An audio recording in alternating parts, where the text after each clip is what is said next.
Hello. Hello.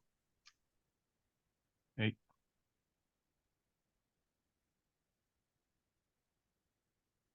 Hi, are we in the right meeting? Guess yeah.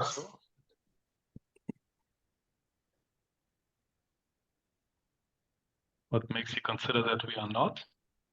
Because Josh is not here yet, and Okay. usually he's always there. Always when I'm here, he's late. Maybe Oh, it's you. it's Okay. the second time now, so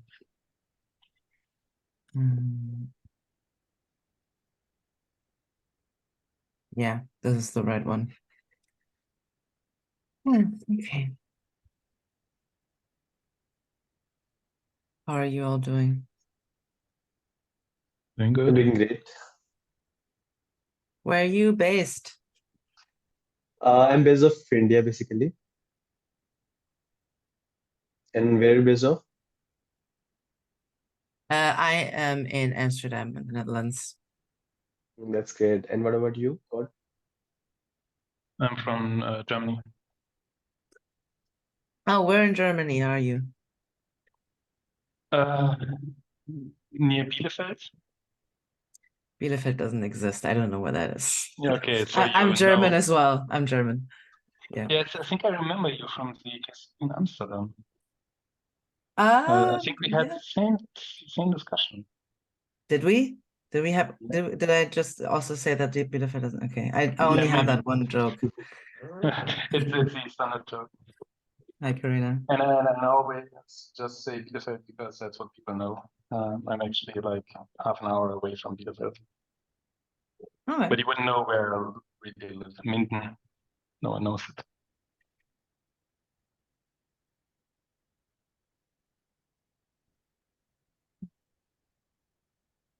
There is Josh. Okay. Hello, how is everybody? Hello. Hi Josh. It's a heat wave in Europe right now. Oh, Yes. we're just finishing up one in Chicago, actually. It's supposed to be cooling down finally today. Yeah. Well, thanks. Thanks for ending too. The times? Yeah. Yeah, we could do we could talk about it now while we're waiting. So right now we meet the first and third Wednesdays every month. I think you want to consider, Karana, just making it every 2 weeks. So 26 times instead of 24. That was my proposal, but I think I'm the only one that wanted that. I think maybe this is, I would like to hear, since we have 10 other people here, does anyone else have thoughts on that? Just quickly, would other people prefer us to pursue that? Don't care? I think having a cadence would be a better approach in my opinion. So as of today, we have first and third of Wednesdays, right? Maybe some are not available on those Wednesdays. Maybe some have after party plans. So having a cadence would be better, I guess. Yeah, I'm also like, I think it's easier to remember every 2 weeks. Exactly. Okay, I'm gonna put it in the notes and let's open an issue because that's what we got to do. And if there's relative consensus, I'm okay to pursue that. Except you're taking away those couple months a year where I got a fifth week and I get the week off. But yeah, that's fine. So let me put that in the notes. We'll open an issue.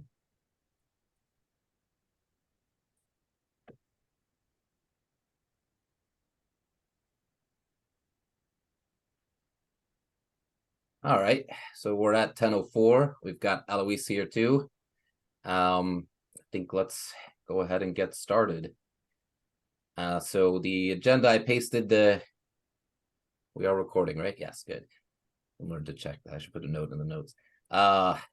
Yeah, so share the agenda there in the chat. We like to start out, if newcomers, thank you so much for joining us.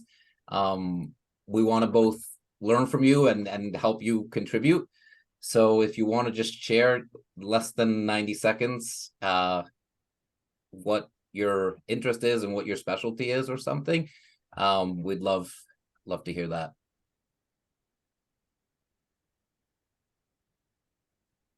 Sure. Let me go first. I think this is my first meeting here at the CNCF Tag app delivery.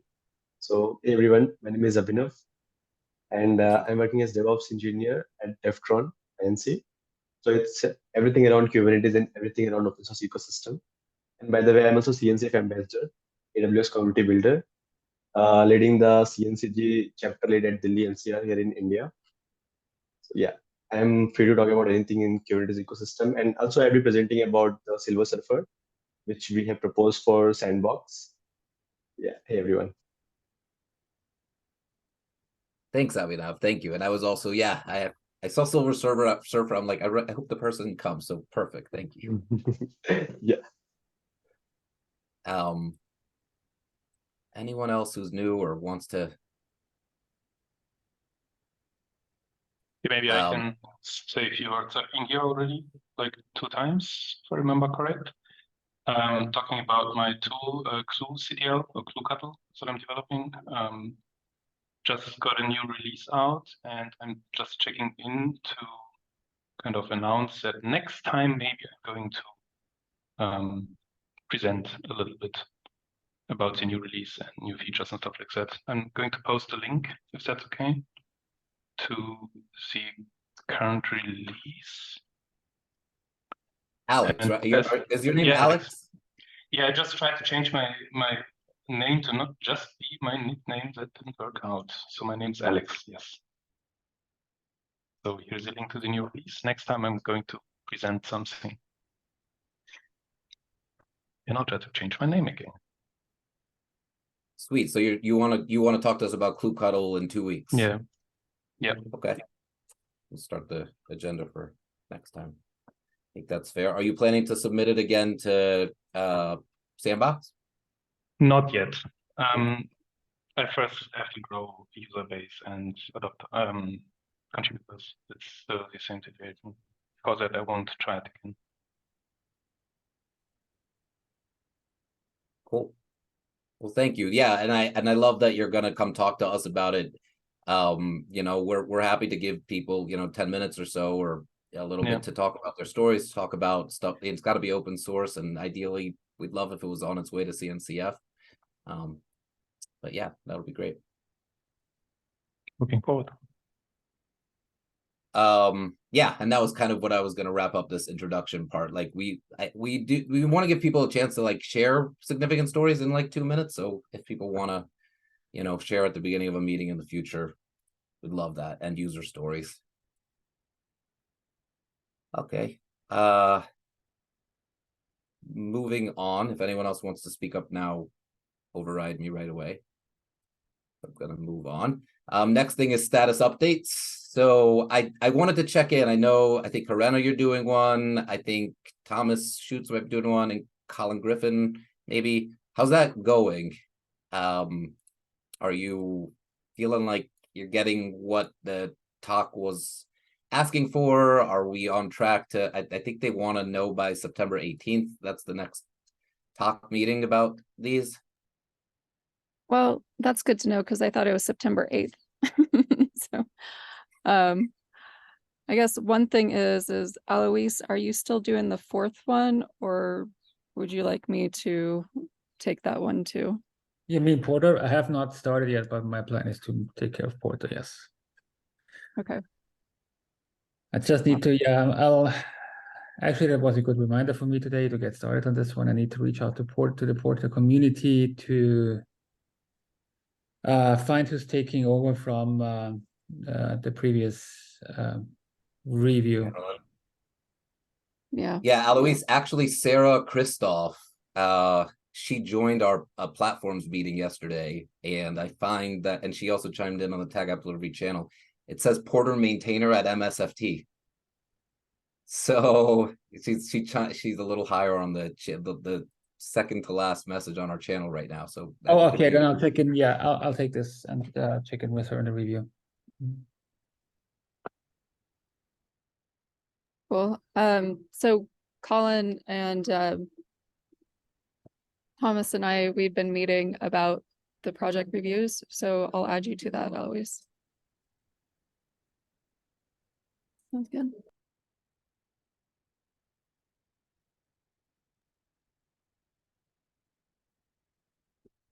Awesome. Okay, I guess, yeah, on that, I guess I need to check. I think they're meeting on the 18th. I guess we'll look and see what they're expecting. I think they want us to have them finished. They didn't say they want us to present anything to them. I guess if there's anything controversial, it would be discussed then. Or if you think you're not, like, I guess if you feel like there's going to be something controversial, or if we're not going to be able to get them done, like, let's talk and go from there. It's the first time around, so we figure these things out from bottoms up. So, okay. Next up we have, I guess it's you, Abhinav, talking to us about Silver Surfer. So I think we'll give you at least 15 minutes. Tell us about what? Yeah, tell us about the value that it provides. Tell us about the architecture. Take it away. Yeah. Okay, let me share my screen. So just to have a question, have anyone tried Silver Surfer before, or anyone heard about it for this?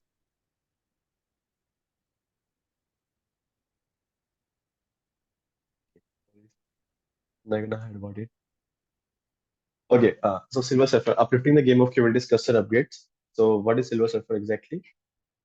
Before I start, who am I? So I have already introduced myself. This is Abhinav. I'm working as DevOps engineer at Defron. I'm also CNCF ambassador, CNCF, CNCF New Delhi chapter lead, AWS community builder, AWS user group Delhi NCR core member, and your go-to community guy. Cool. So we would be talking about what is Silver Surfer, the motivation why we started building the Silver Surfer, the existing projects that we have in the entire ecosystem, in the open source ecosystem, a quick glance of the architecture, its features and uses, where it can be helpful, what use cases it can solve, a quick demo, very small demo, the state of Silver Surfer in the community as of today, and the near-term roadmap that we are planning as of today. So what is Silver Surfer? So Silver Surfer is your go-to tool for your Kubernetes cluster upgrades.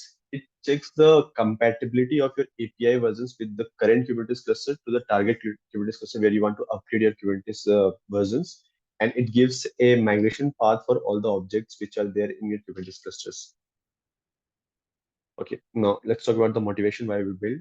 So Kubernetes cluster upgrades are never been easy, right? It's one of the difficult tasks, one of the most difficult tasks that we have, and Kubernetes make sure they are consistent about upgrading those Kubernetes clusters, and they provide the entire details of each and everything in a beautiful way, right? But still, upgrading is not an easy task, and specifically when you are upgrading your Kubernetes clusters, you won't want any kind of downtimes or any kind of deprecations or any kind of mismatch in the compatibility, right? So there are several challenges that we have in the Kubernetes ecosystem. One is the cluster version compatibility from the existing cluster to the latest cluster where you want to upgrade. Thereafter, there might be the chances of downtime or let's say service depreciation if you're not following the right approaches or things are not being pre-planned before you upgrade your Kubernetes clusters. It can be because of config management. It can be because of CRDs. It can be because of deprecations that Kubernetes introduces in their new releases. If I give an example, for example, for the latest version, right, the 1.28 that was recently being released, pod security policy, I guess this has been deprecated. The API version has been removed. And for HPA, the API version has been deprecated and new API version has been released for horizontal pod autoscaler. So if these things are planned properly, then things might get easier, right? When you upgrade your Kubernetes clusters. Thereafter, there are a lot of plugin and there are a lot of add-ons compatibility when you install your EKS cluster, for example. You directly install the CSI drivers, right? You have different add-ons that you directly install while creating your clusters to check its compatibility with the latest release or the target version where you want to upgrade your Kubernetes clusters. Thereafter, there is no tool as of today which does almost all the things which are required, which is flexible enough to get any kind of inputs and outputs. And in the OSS community, if I say as an OSS solution, in this particular ecosystem. There are barely a tool, barely some tools which are there. So I have gathered and worked on these tools. These are 4 tools that I came across while my research. One is QVal, which was one of the most popular tool for pre-cluster upgrade, right? Cluster checker. But now it is no longer maintained, and it validates again the given configuration files that you provide. Cube no travel, or let's say cube band, is the particular binary which is used for the cube no travel tool. It gives all the information about the deprecated APIs and the removed APIs, but it does not validate schema, basically the Kubernetes schema that is being published for their every new releases. And also migration paths are not being given in this particular case with the status of migration. Kubepug, it defines the entire info. It gives you the info, but it takes it it reads from the comments in the schema table that you have, and it does not provide any kind of migration path. For example, if there is something deprecated, it will give you the information of that particular object, Kubernetes object within your cluster, but it won't give the migration path, or let's say it won't be dealing with the entire schemation, or let's say the OpenAPI escape that we have for every new releases. KubeConfirm is one which is inspired from KubeVal, and in the KubeVal repository as well, you'd be getting an hyperlink for the KubeConfirm. But also, it also validates against the given Kubernetes configuration files that is being provided as an input. And one thing is, it does not validate against all the resources that we have on our Kubernetes cluster by just giving a Docker file, for example. And in the CNCF ecosystem, there isn't any similar tool which does this kind of activities. And that's one of the reasons that we are proposing Silver Surfer for the CNCF tool. And it solves all these different challenges that we have with these existing tooling systems which are in the open source ecosystem. Cool. A high level idea of the architecture. So let's say if we want to upgrade your Kubernetes cluster with, let's say EKS 1.24 to 1.28, right? Then there would be certain applications, there would be a lot of different things. There would be configuration changes, right? In your current ecosystem, in your current 1.24 version, you'd be using, let's say, pod services, ingress, deployment, uh, endpoint slice, so anything, right? Any Kubernetes manifest that you're using. So how Silver Server works is it has this binary called kubedd. You can install it on any platform, Linux, Mac, or Windows, wherever you want to install. Thereafter, it will take the input from those different manifest, and there are different ways kubedd can take inputs. One way would be using the annotations of last applied configurations. The other way would be it will automatically gather all the manifests from the existing Kubernetes cluster, all the resources if you have not given any specific filters, and depending upon those manifests or those configurations, it will validate for the particular targeted Kubernetes version which you have given, and it will use the OpenAPI spec for that, for each resource that you want to upgrade, and as an output it will give you the entire details of the existing applications, removed API versions, the configurations which are being removed, and what configuration should be changed to, which type of configuration it should be changed, just like for the migration path, basically for all your resources that you have in your existing Kubernetes cluster. Abhinav, Next is feature. kubedd Yeah. a client-side tool? Is it something you run from your workstation and that connects to the API server? Or is Not it something exactly. else? It's a binary, yeah, it's a binary. So it connects with your Docker kube config. Basically, you need to provide your kube config for that, and it connects Yeah. with your kube config for a validation. Okay. I think you're saying it's a client-side tool, connects to the API server. Cool, thank you. So in our near-term plan, we also plan to have a server side, which I will cover in the next slide, basically. Cool. Features as of now, so there is no agent required for kubedd to run. So it can be installed and exit from anywhere, basically. It's just a simple binary which can be used for all the validations and different kind of configurations. It has different inputs version which it supports, basically. As of today, it can directly read objects from your Kubernetes clusters for the kubeconfig file for which you have given. It uses the last applied annotations. If there are not any annotations applied in your workloads, then it will directly take the objects from the manifest from the existing clusters workloads. or else if you want to validate against specific configuration files or directories where it has all the manifest and all the Kubernetes resources, then that can also be done, which is being carried out in almost all the tool that we have as of today in the current ecosystem. Third thing is it validates against the Open API specification. So whenever Kubernetes releases a new version, right? Let's say 1.28 has been released. So for 1.28, they releases the entire Open API spec for that. So kubedb uses that spec for the validation and giving them and giving the migration path for those resources. And it can be validate. It can validate against any target Kubernetes cluster that you are giving. It can validate against the other uh, different APIs schema JSON. Basically, if you have your local schema JSON that you want to provide, or let's say if you want to change the target schema JSON that you want to validate against with, you can do those kind of manipulations as well with the command line utility. The fourth thing is better discoverability. So as of now, it has different features which can help you scrap the specific output or filter out those output depending upon your requirements. For example, if you want to validate against a specific kind, right? Let's say just for ingresses, or let's say if you want to ignore certain kinds or validate against only specific uh, group, right? So those kind of validations are already there in the system as of today. As I mentioned before, it can validate against any provided source or target schema location we can provide. This can be a really good use cases when you have air gapped instances, right, which does not have access to the internet world, right? Thereafter, it does support the different cluster contexts, which you can pass it from the command line tool with the different commands. Let's take a quick demo for that. So I have attached a screenshot here. So one of the major deprecation or the major challenge when we discovered and when we started building this tool was the migration from 1.19 to the 1.122 version, right? So at that time, if I guess you already know about that, right? So there was a major deprecation in ingress. So if you can see my screenshot, I have just filtered the ingress kind, and it has given me the entire details of the API version deprecated, the migration status, and also gave me the fields that needs to be changed and to what. You can see this, right, for all the ingress objects in my Kubernetes cluster that I was running. Cool. So if I quickly show you a quick demo, can you see my screen?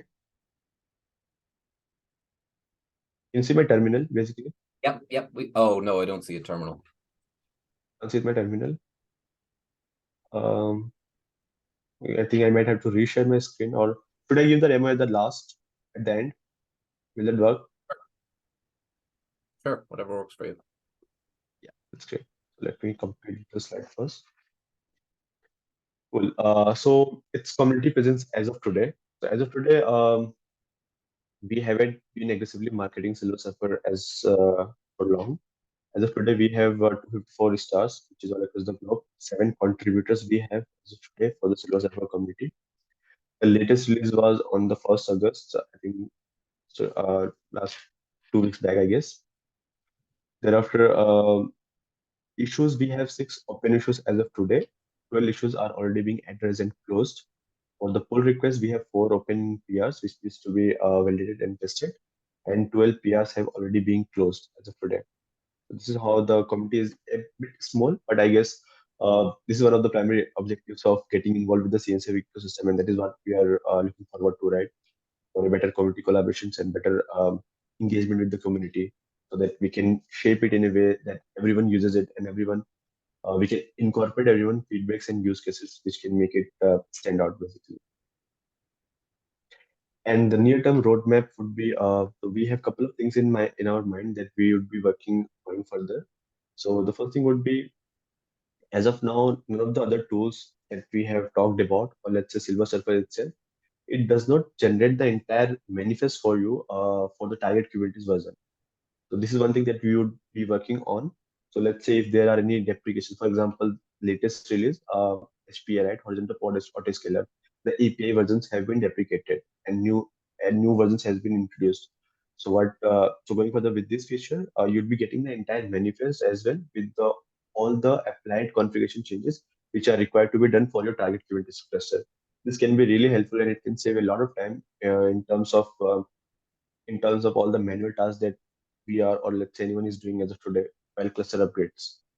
The second is support for Helm releases pre-upgrade check. So whenever you release a Helm chart, right, whenever you upgrade your Helm chart to newer versions, so with the Silver Surfer or with kubedb, you'll be able to check the entire manifest and all those configurations, which is compatible or not with the target Kubernetes version, even for the Helm chart directly itself. Then support for CRD check compatibility, which is there in kubeconfirm as of today, but none other tools have the capability of CRD check as of today. So we are working on that as well. We will be releasing this release wherein CRD's custom resources can also be scanned, and if there are any things which can break down in the target Kubernetes clusters, then it should be addressed before. We'll be publishing Silver Surfer at different packages, and Homebrew will be the primary one as of today. Then support for in-cluster config. So as of today, you need to provide the kube config file for the entire analysis of your Kubernetes cluster and all the workloads within your Kubernetes cluster. But a feature that helps you to install kubedb within your Kubernetes cluster, and if it has the access of kubectl, for example, or let's say the cluster, then it should be able to give the entire results. So this is something that we are working on, which is not supported as of today. The built-in support for Helm chart, definitely that will help you deploy your the kube config, deploy the Silver Surfer in the Kubernetes cluster within, and so leverage the in-cluster support for that. Built-in capability to run Silver Surfer as a server. So as of today, it's a client-side project, but we are working on to build it as a Silver Surfer as a server because it will help you to integrate with multiple different ecosystems. You can integrate it with your let's say pipelines, or let's say other tooling systems, right? It will open up the boundaries with a lot more possibilities, which we have as a plan as of today. Then upgrade on the basis of migration policies. So this is something that we are still editing on. We would love to hear your thoughts as well for this. So as of today, right, we have different tools in the ecosystem that from which we can create different policies in our Kubernetes clusters. For example, Kubernetes, or let's say the Kubernetes itself has their native mechanism as of today with the CEL, right, Common Expression Language. So as of today, if you have configurations or policies applied in the Kubernetes clusters, and if you are violating those policies, then it will break down your resources, right? It will break down your existing workloads. So what we are trying to do here is it would be very generic approach, wherein let's say if you have applied policies maybe from OPA, Kubernetes natively, any which ways, right? If there are policies being applied, then Silver Server should be able to show you those policies, and it will let you know that these policies are already applied in your target Kubernetes cluster version. So you need to be you need to work on those policies first, make sure it is compatible with those policies, and then upgrade. This can be an info kind of thing, but it can be really helpful because policies will directly break your changes if you're doing kind of things, but it won't break anything. It will let you know that these policies are there that might break your existing uh, workloads. This is something that we are working on, a near-term roadmap. Okay, so any questions? It was pretty much short because we have a limited time here. Any questions there?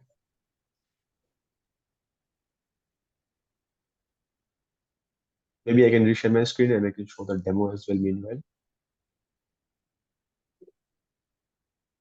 First, also thank you for putting this together and sharing it with us. Okay. Can you see my terminal now?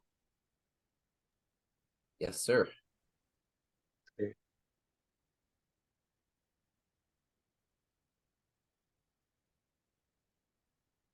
So kubedb is the binary which is already being installed in my system as of now. So if you search for help, you'll be getting the entire different parameters which can be introduced, and what those parameters does, right? You can provide the ignore flags for, if let's say if you don't want to survive validate certain things, right? Certain namespaces, you can do that. You can skip the tails verification if you want to. You can filter on the basis of kinds or namespaces. You can select for a specific Kubernetes version for which you want to target to. You can provide the config context. If you have multiple different processes in your config, then you can use those as well. So all these things are natively integrated within the system. And if I quickly show you the result, how it looks like, you share PD. Wait, I already have the command. PD version 1.28. So currently I'm running a 1.24 cluster, I guess. So it will show you, give me the entire details of the workloads, that the details of the resources. Basically, if there are any removed API versions, any changed API version, deprecated API versions, if there are any configuration, then it will show the configuration changes as well. Or else it will give you the migration status as well. So what is the migration status for particular uh, version, basically? As you can see here, right? Let me zoom out a little bit for visibility, I guess. Can you see the results here? Yeah, yeah. So on In a this way, this particular is, cube, yeah, yeah, please go ahead. I was just gonna say, in a way, this kind of fits with I think of linting tools. I think of like debugging tools a little bit. Like, yeah, I understand your use cases preparing for Exactly. the So upgrade. I'm just comparing it with some of the other stuff we have. the linting is more about like you have your manifest ready, right? You want to test it out things, right? So those would be more towards the linting, I guess. But in terms of when you're upgrading your Kubernetes clusters, for example, then sure, I will have to think about it. Maybe linting is the right category or not. But specifically for the workloads, I think might go app delivery, maybe. Not sure.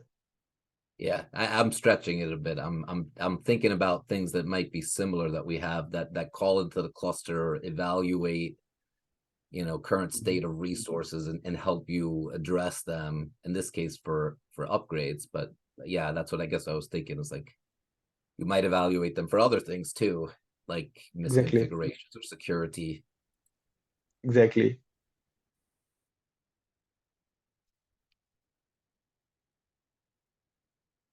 So it gives me the migration status. It can be migrated just with the API version change.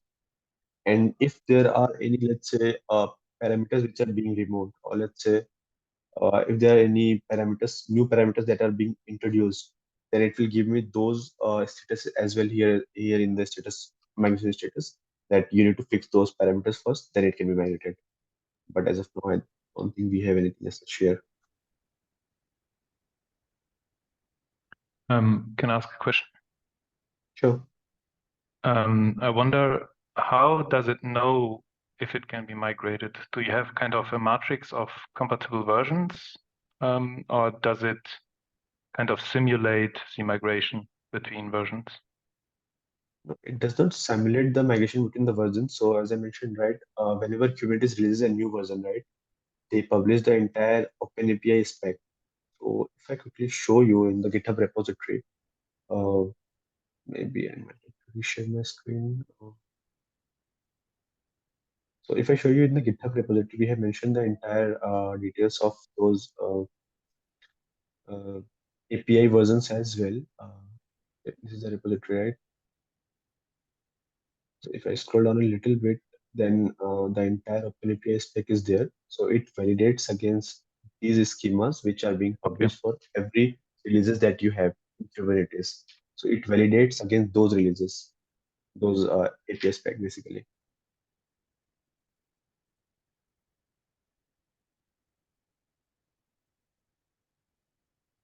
Got the answer, right? Yeah. Okay. And this Oh. means that in case there would be a new required field, then you kind of diff the two API specs and you notice that a new field was added, or you check the fields on the resource as well, if by any chance it's already set. So checks won't be failed here. So checks is something about policies, right? That I mentioned about in the near-term goal. It will come under policies, I guess. But yeah, the question that you asked about, right? If there is any parameter or let's say any field that has been changed, then yes, it will let you know about those parameters. And one thing that we are also working on is to provide the entire new manifest for that with the right parameters, or let's say with the correct API versions if those are being changed. So if you can see this screen, right? Can you see this image? Is it Yeah, visible or should I? yeah, it's okay. Yeah. It's okay. So if you see here, right, for particular ingress, which, when we are trying to migrate from 1.19 to 1.22, these parameters were being removed. So, and these parameters were being addressed, which is missing.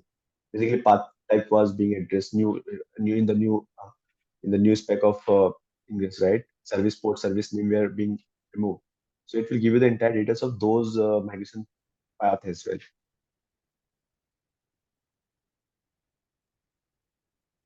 You know, this also reminds me of KCL. They presented to us 3 weeks ago. It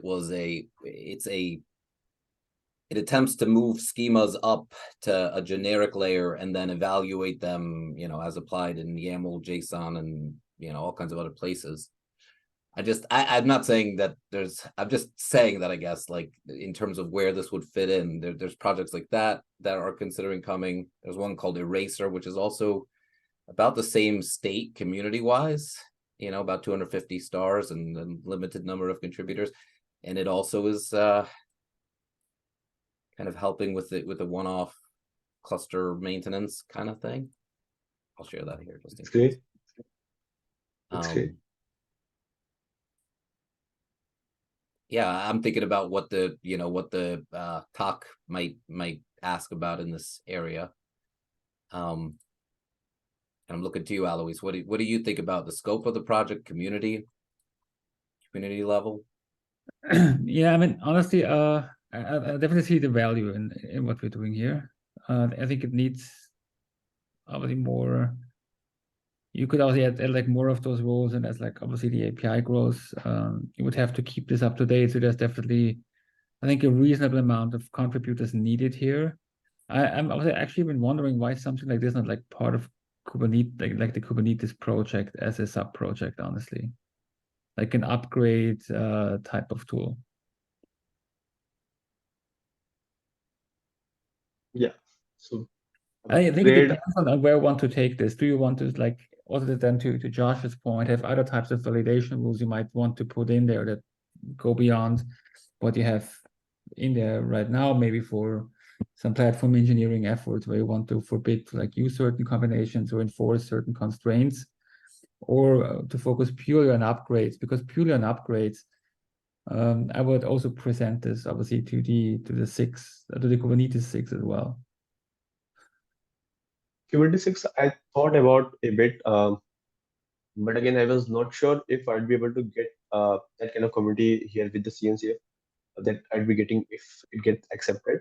So with the CNCF, as of today, right, CNCF is the de facto standard of almost, I think, every cloud native tool that we have, right? And the thing that I can see with KubeDD or the CNCF is that we have limited number of contributors as of today, and most of the things are not being globalized as of today.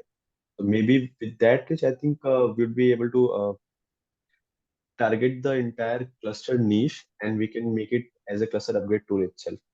Maybe the entire automation can come into the picture maybe in future.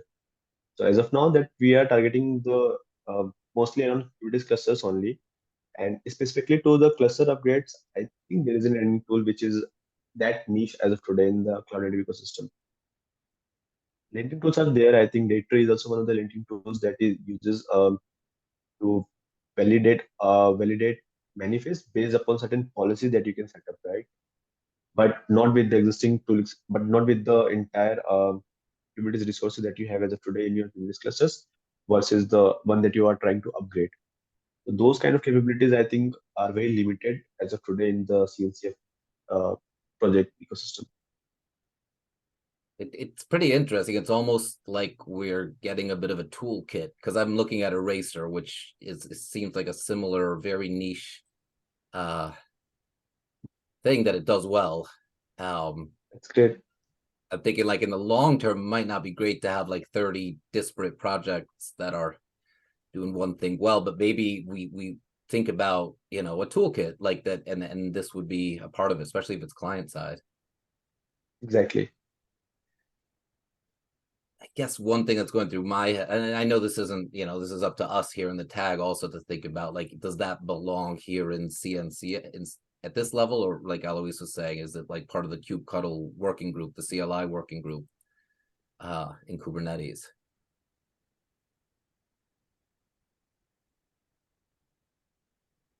Yeah, I would at least present it to them what they think about it.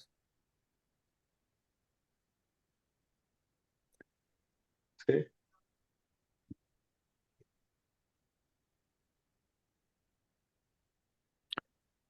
Another Especially thought I like- just had is, Mm. oh, sorry.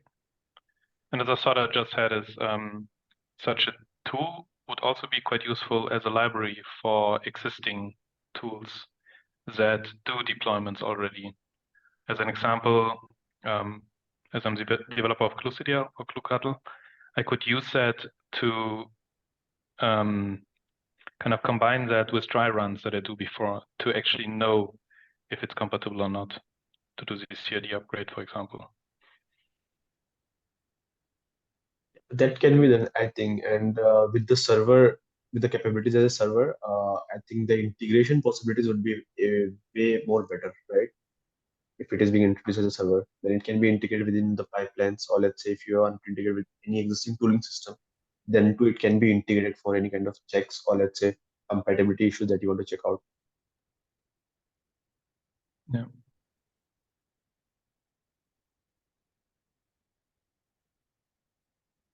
Cool. Well, thank you so much for presenting to us. I definitely, yeah, this seems like there's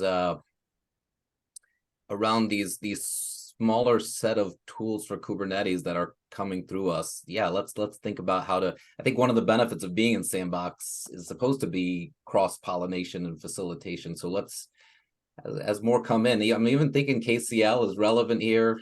Yeah, like let's try to make sure you all are talking to each other. And Sure, sure. I will try to contact the maintainers for KCL.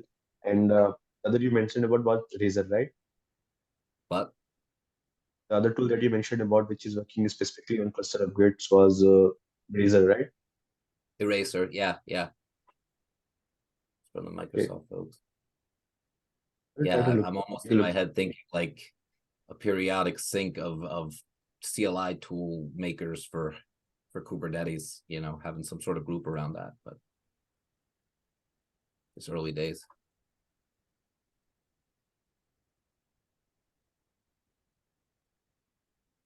Any other thoughts? We have one more item on our agenda for today, so.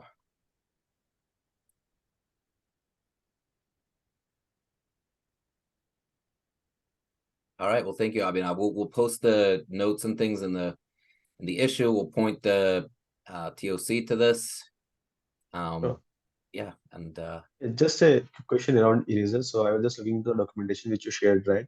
So Eraser is more towards something, let's say cluster deleting the over provisioning, or let's say deleting the unnecessary workloads, right? It's something towards that, or if I'm uh, misunderstanding something. sorry, what Kind about of the cluster. eraser? Why I shared that?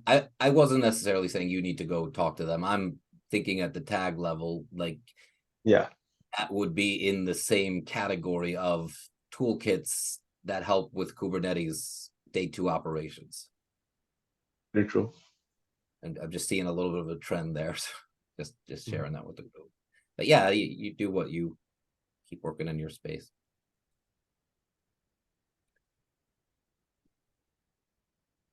Yeah, the next thing that we had on our agenda today, I don't know if we have anyone from this group. Kevin, are you from this group? The group that had done the API enhancement proposals proposal to bring that kind of group into CNCF. When we talked to them a couple months ago, we suggested that they consider building a working group around API patterns and API structures and enhancements. And I think they have been they have been working on that. It's in this issue here, and so Kevin, are you from that group? I am not. I'm just kind of a watcher. So, Okay. but yeah, that actually sounds very interesting to me as well. Standardizing API stuff. Anyways. Yeah, so I wasn't sure because they had been said they might come late to the meeting. That's why I thought. I guess then this is just a call out to take a look. They mentioned my name in there, and I haven't really even gotten the chance to evaluate. I know Thomas and Leanne, you have. If we want to talk about that at all here, let's do it. Otherwise, we'll just continue in GitHub. I honestly don't think it makes sense to discuss it now since there's no one from this group, because I just had some questions, which I don't think anyone else can answer.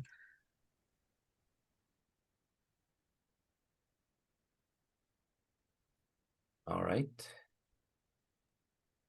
So going down the list, we do have an open PR to set up translations on the website. That's, I think, kind of on me or one of us. Anyone wants to pick it up and help, go for it.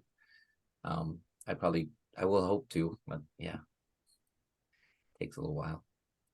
Oh, did you add this? Somebody added website in general. Leanne, did you That want to was talk about the me. website?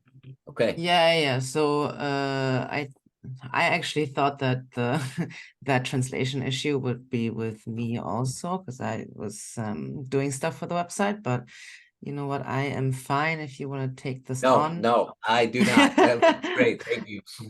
Okay. Yeah, so I've been a bit busy, but I will start working on the website probably starting Sunday. I'm going to be traveling. There's a lot of time to do like smaller stuff. So I will create some issues and like specifically around like platform maturity matrix to highlight that on our website and the platform prototypes that we're discussing. I have reached out to the GitOps working group, but I think they're quite busy. They need something more specific, I think, before they can get started. So that's what I'm going to do. I'm going to open the issues. If I have the time, I will even create a little bit of a onboarding guide or a video how to do stuff with the website. But I'm planning for next week to have the issue so everyone who wants to get involved should be able to do it by themselves without having to go through me. That's my plan for next week. Yeah, just wanted to give an update on that.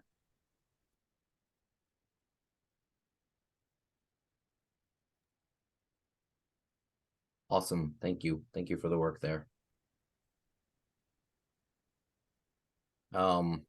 Yeah, the remaining stuff is just please take a look items. So a couple, the platform maturity model that we're working on Ouija platforms is maturing. It's coming along pretty nicely. We've settled on the 5 aspects to consider in evaluating your current state. We've settled on a set of levels within and stages within those aspects that you can consider, and we're fleshing out the descriptions of those now.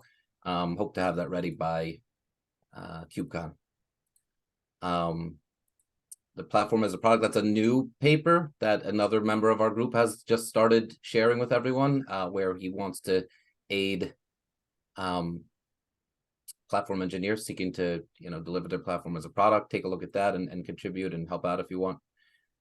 In the artifacts working group, pretty good momentum right now around kind of understanding the current state around the many different both OCI registries and other kinds of package managers.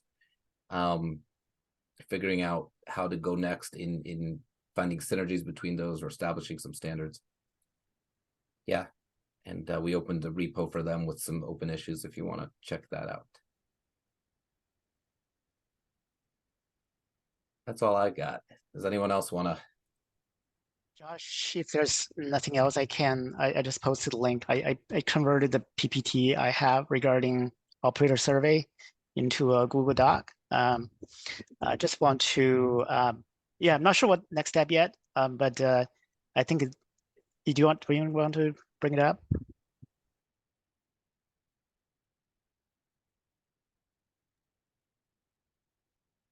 Victor, thank you. Is the goal here, you want to describe what you want to do here? Do you want to run a survey?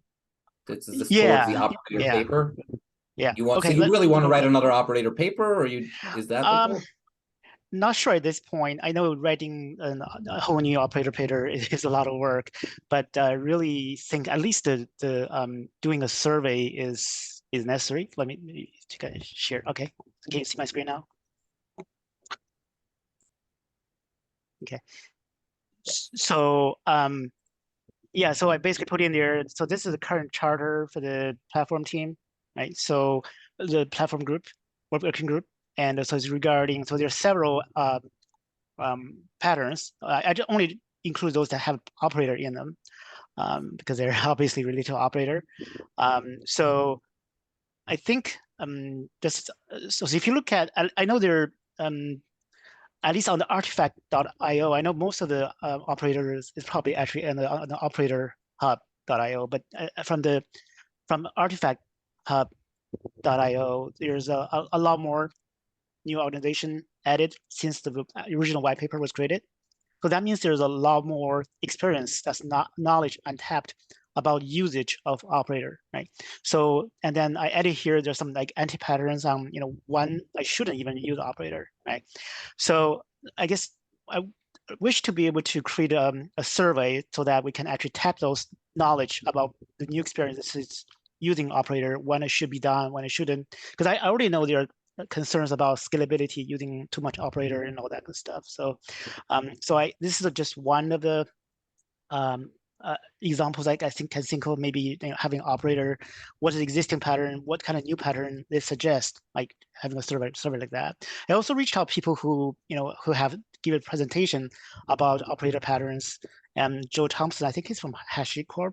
He provided some of his original questions.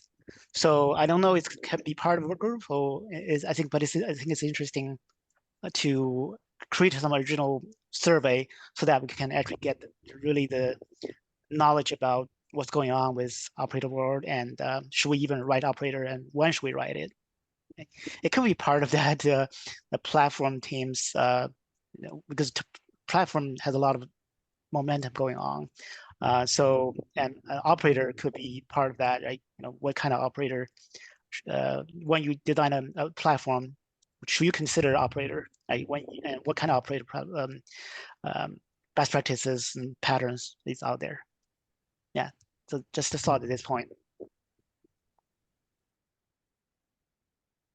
Very cool. I mean, I guess when I think of like platforms, and we talk about like adding capabilities to platforms, like one very Kubernetes-esque way to do it is to add operators into Kubernetes. So I see a little bit of a tie with platforms from that perspective. I think it's okay to I think it's okay to also pursue this at the tag level, parallel to platforms. I think you've done a lot of great initial work actually gathering this all in, but bringing people in. I think that's probably, we need a few people to help kind of review this survey and bring it forward, and review this work. And yeah, I guess next steps maybe to share and kind of gather up a few more folks.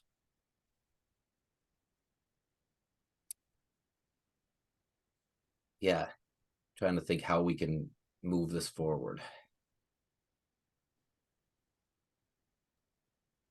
Yeah, this is what I have. Right. Oh, sorry, go ahead. No worries.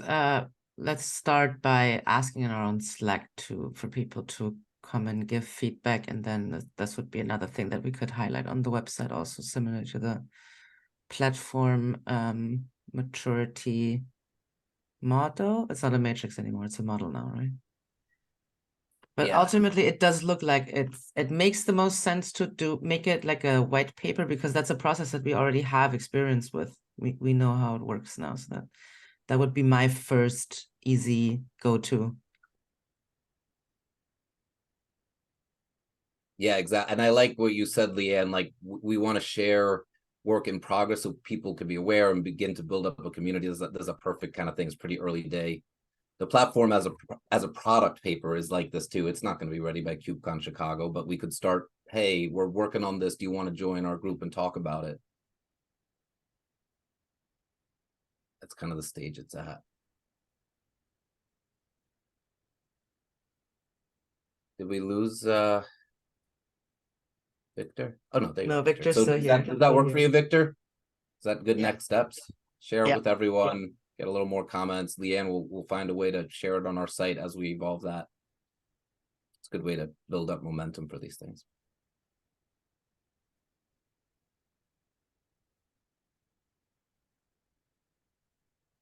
All right. So yeah, we're about at time.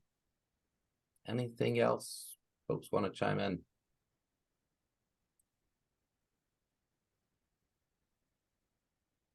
Okay. Give you 5 minutes to go get some lunch or dinner or wherever. Good to see everyone. And yeah, welcome to September. Talk to you in a couple weeks. See you Have a around. good one. Bye. Bye. Okay, bye bye.